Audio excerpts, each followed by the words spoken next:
The order is already moving before anyone sees it. It exists first as alignment, identical pages stacked, identical margins, identical language replicated without deviation. The wording has been approved, the format confirmed, the sequence fixed.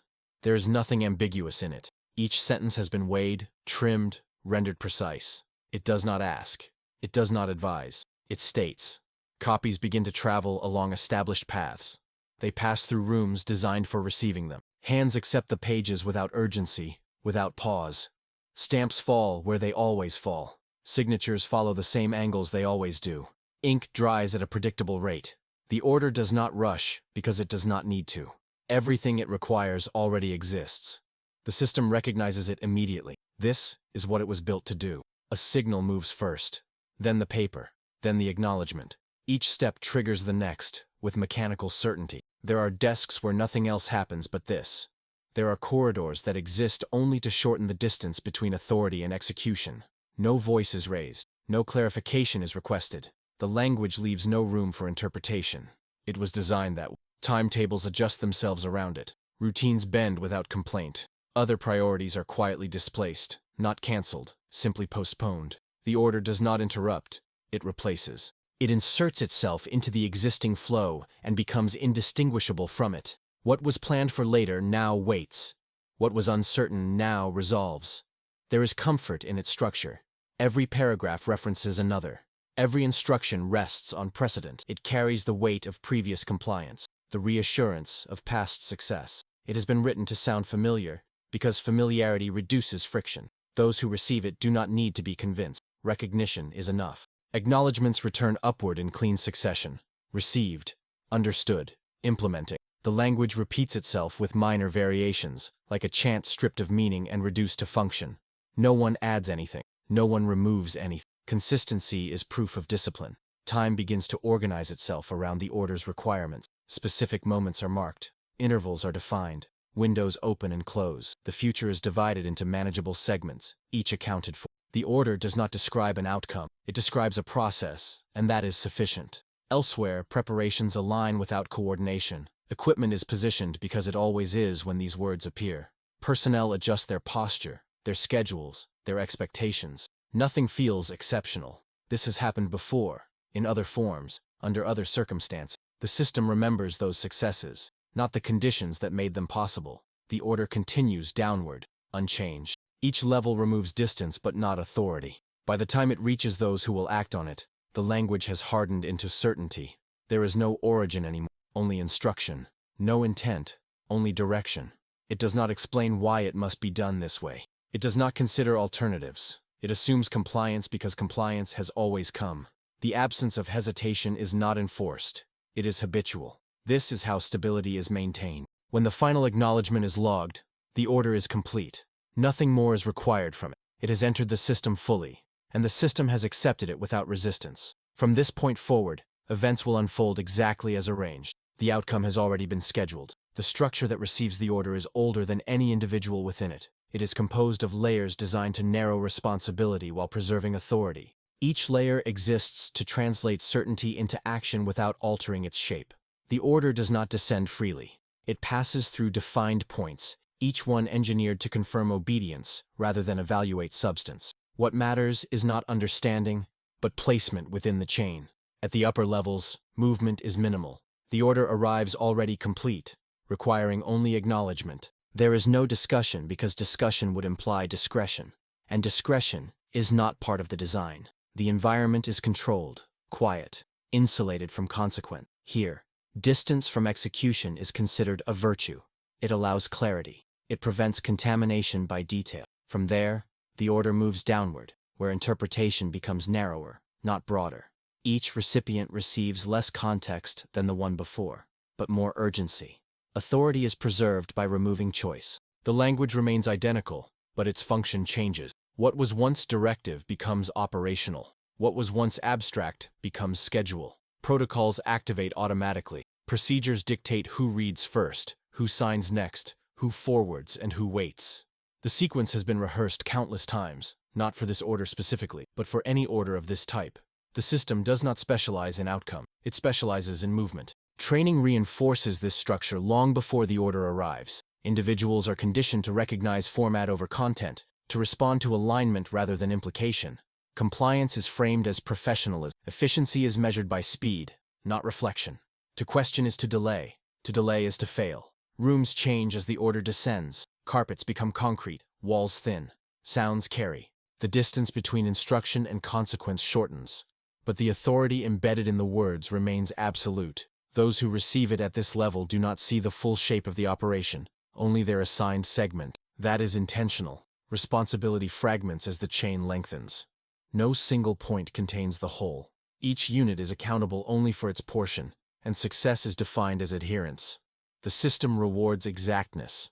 Deviation is recorded. Precision is praised. Outcomes are someone else's concern. The order passes through offices where nothing else matters. Schedules are cleared. Rosters are adjusted. Resources are allocated according to predefined ratios. No one evaluates whether those ratios still apply. They have applied before. That is enough. Supervision exists, but it is procedural. Checks confirm that steps are followed, not that they make sense. Reports move upward, confirming compliance, stripped of detail, reduced to indicator. Green signals replace description. Progress is measured by completion of stages, not by emerging conditions. As the order reaches its lowest levels, it encounters people trained to execute without context. They are given exact instructions, exact times, exact boundaries. Their role is not to assess, but to perform.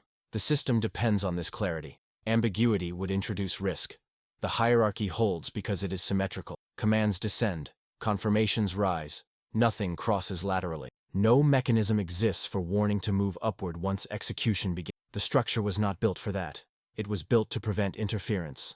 At every level, the same logic applies. The order has already been approved. Therefore, it must be correct. The chain does not exist to test decisions, only to distribute them. Stability is maintained by trust in the structure itself. By the time the final preparations are set, the order no longer feels external.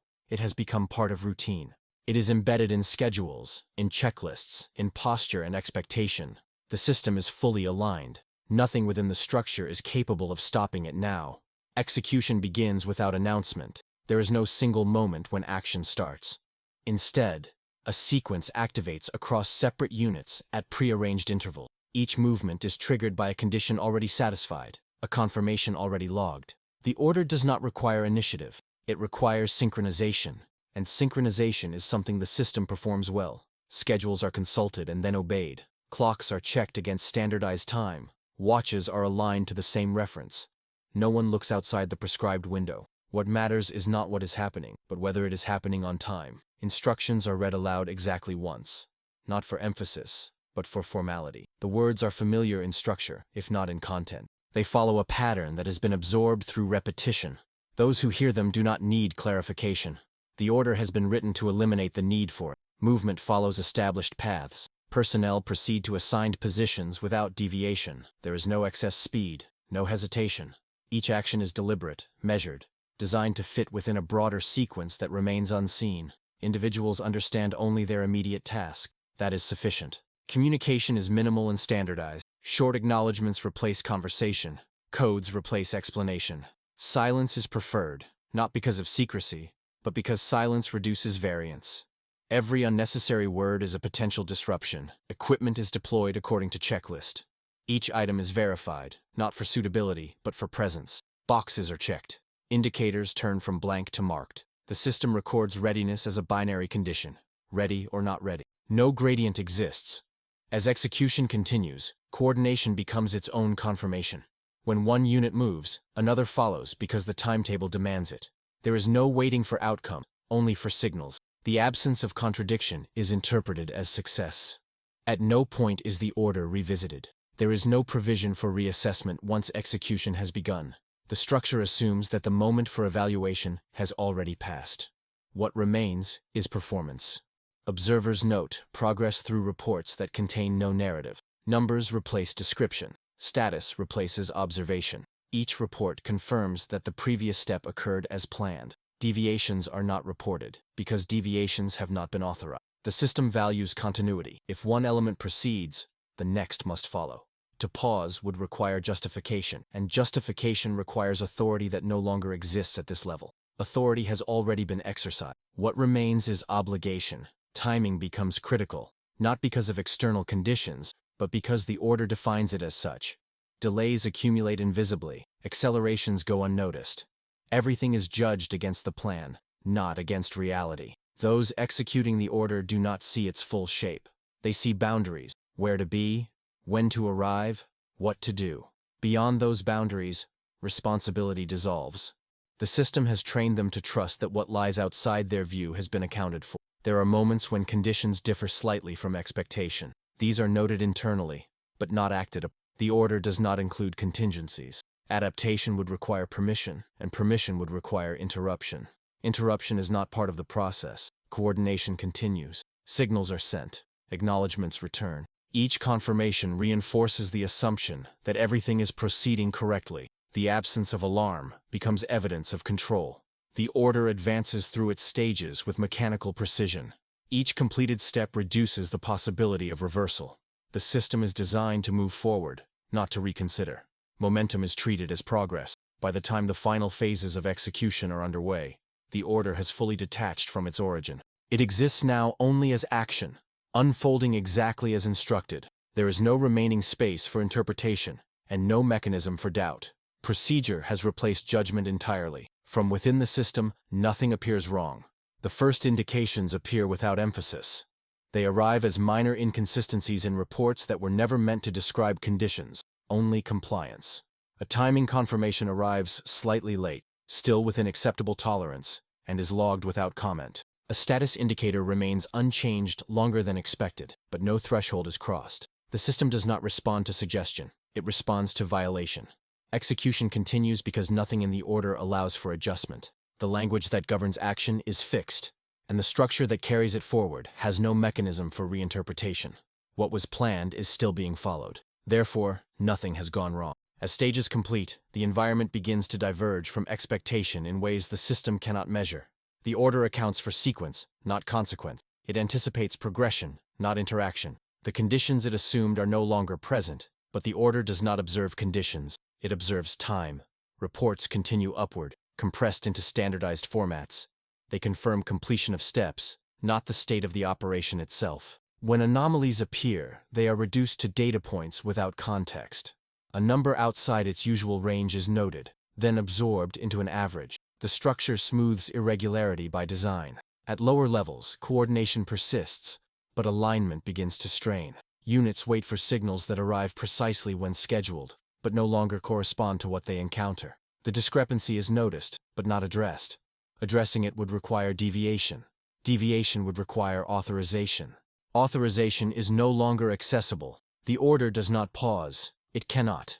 Its authority was exercised at issuance, not execution. Now it exists only as instruction, and instruction does not adapt. The system assumes that if the order remains valid, reality must conform. Communication increases slightly, but only in volume, not substance. More confirmations are exchanged. More check-ins occur. None of them alter the process. They serve only to reassure the structure that it is functioning as intended. There are moments when signals are delayed long enough to attract attention. These delays are investigated procedurally. The question is not why the delay occurred, but whether it exceeds acceptable limits. When it does not, the process resumes unchanged. When it does, the response is administrative, not corrective. The system treats emerging failure as inefficiency rather than error. It attempts to compensate by reinforcing compliance. Reminders are issued.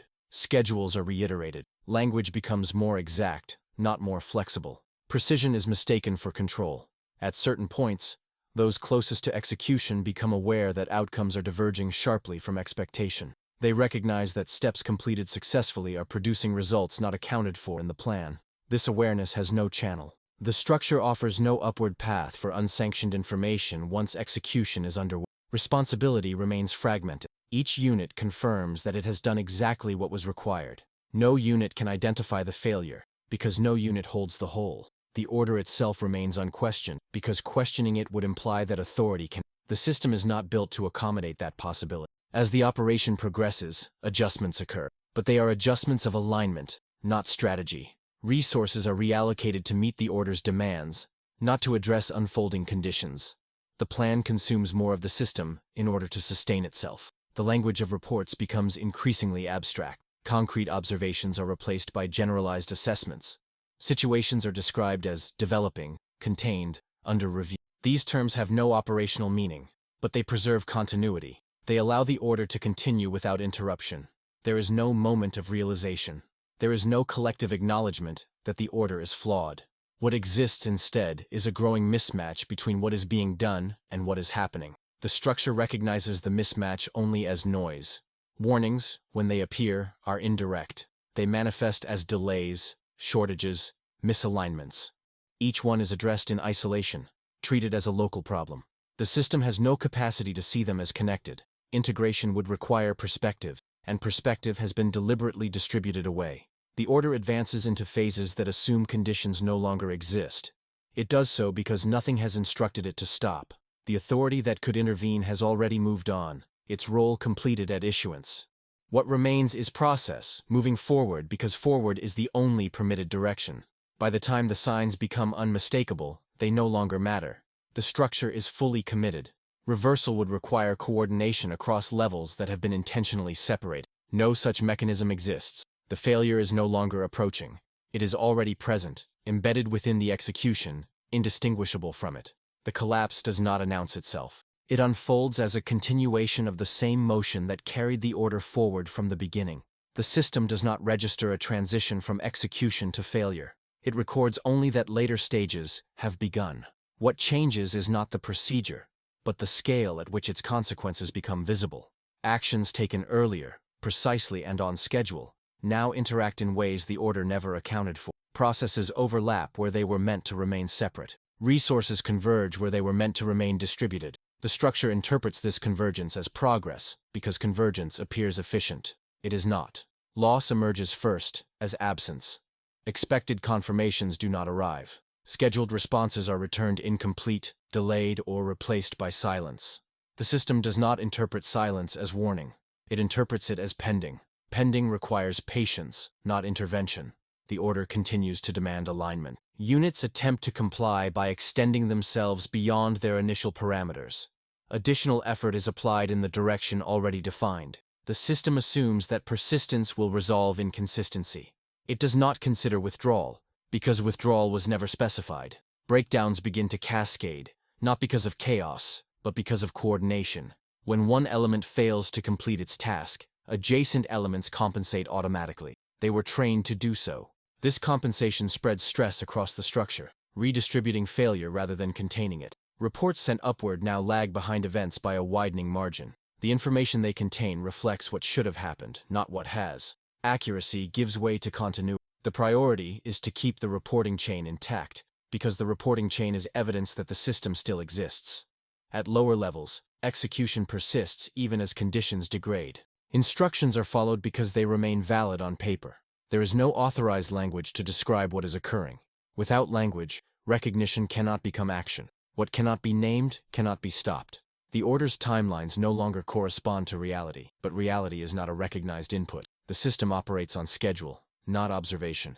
When outcomes fail to match expectation, expectation is not revised. The discrepancy is absorbed as loss. Scale becomes apparent only after accumulation. Individual failures are small enough to be tolerated. Together, they produce effects that cannot be concealed by procedure. Entire segments of the operation cease to function, not abruptly, but through exhaustion. The system records this as depletion, not collapse. No single moment can be identified as the point of failure. There is no breach, no decisive rupture. What occurs instead is saturation. The structure exceeds its capacity to compensate. Redundancies activate simultaneously and negate one another. Safeguards conflict. Stability mechanisms amplify instability. Attempts to restore order focus on enforcing the original instruction. Compliance is tightened. Oversight increases. This response accelerates the collapse, because it draws remaining capacity into sustaining the plan rather than surviving its consequences. Communication channels become congested. Signals overlap.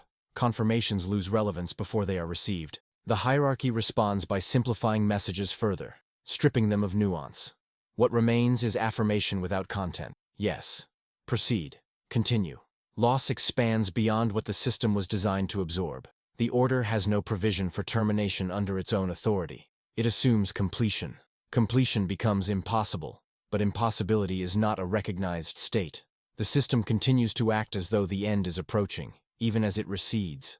Structures meant to ensure control now prevent retreat. Commitments made earlier bind later actions. Resources already deployed cannot be recovered without disrupting the entire chain. Disruption is treated as a greater risk than loss. The system chooses loss.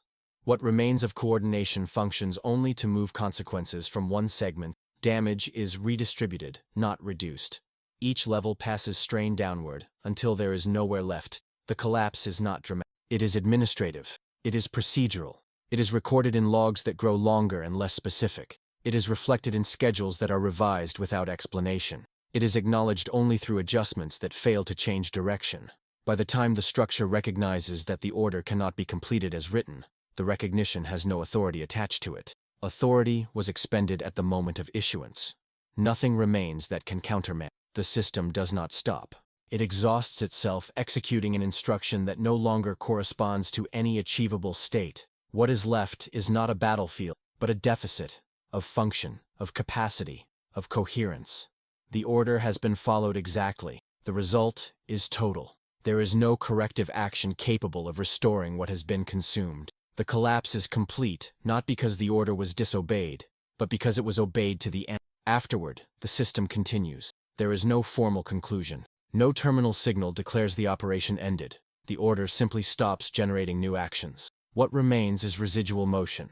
Reports still arriving, resources still accounted for, schedules still being referenced even though their relevance has dissolved. The structure does not mark the end of failure. It only marks completion of procedure.